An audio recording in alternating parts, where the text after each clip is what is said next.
What's going on, you guys? So, Slitherine and Black Lab Games came out with a new dev diary for Battlestar Galactica Deadlock. This one's actually going to be talking about the environment generator, and it's going to be featured, it looks like, in the upcoming DLC, and it possibly, I believe, for the free update. It didn't mention it here, but I'm assuming it's also going to come in a free update, and it's going to deal with procedural map generation, so it's not like a static map every time. And they're going to dive a little bit more deeper into here. So in the single-player campaign of Deadlock, there are two instances where the environments are procedurally generated during a resource mission and a roaming battle with a Cylon fleet. Previously, the generator had only asteroids and inert dust clouds to play with. With their new environmental hazards coming in the next update, there's a whole lot more for the generator to use and create interesting environments with. A number of factors are used by the generator to determine what is used to create an environment, how it gets shaped. First, the generator looks at the location where the battle is located. If the battle is taking place over a settled colony, the environment will reflect a calmer, more civilized space with inner dust clouds and network satellites. The further out from civilized space, the more dangerous the environment becomes with ionized nebulas and asteroid clouds. Over some colonies, you may even find forgotten Imperial War era mines. I wonder if those mines, if I hit them, will disintegrate my ships.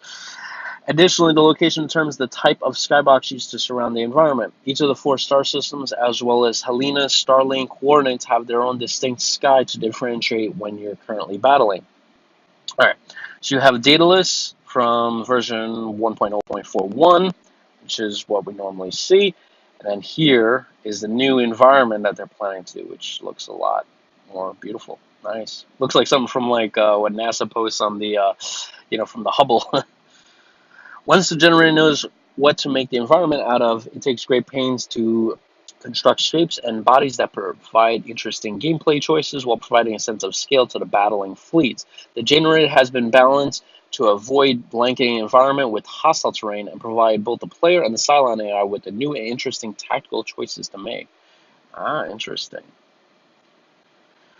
We're also taking care to make sure that with all the updates to mechanics and visuals, the game remains performant for our minimum spec players. Okay, that's really important. I really like how Black Lab Games is ensuring that people that have older systems are not left out or kind of like phased out. Like if they bought the game, they're being phased out with the new update. Black Lab Games is actually making sure that their systems will still be able to play smoothly even with all these updates, and I like that. And with our insight into our updated environmental generator, we wrap up another development diary. Stay tuned as we'll have news about this update and more in the coming weeks. All right, so there was another thing I wanted to kind of focus on, something they posted on Facebook. It's a quick 7-second clip.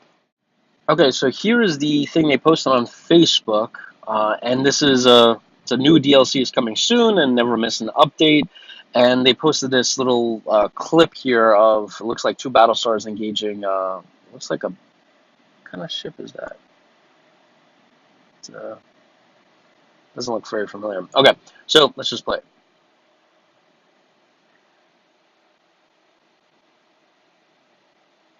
Ooh, I like the, I wonder if they added something to the animations. It looks different. Oh, and then there's this debris coming out of nowhere.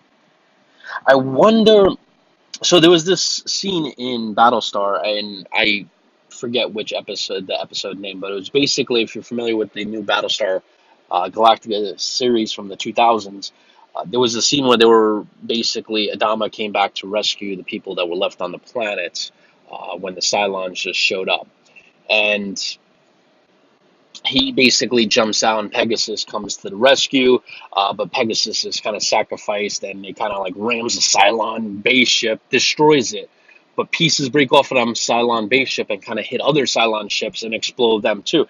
I wonder if they're installing a mechanic like that here where a Cylon ship explodes and the remaining hull can actually affect other ships. That's interesting. I wonder if they're doing that. All right, guys, that does it for this. We'll catch you guys in the next one.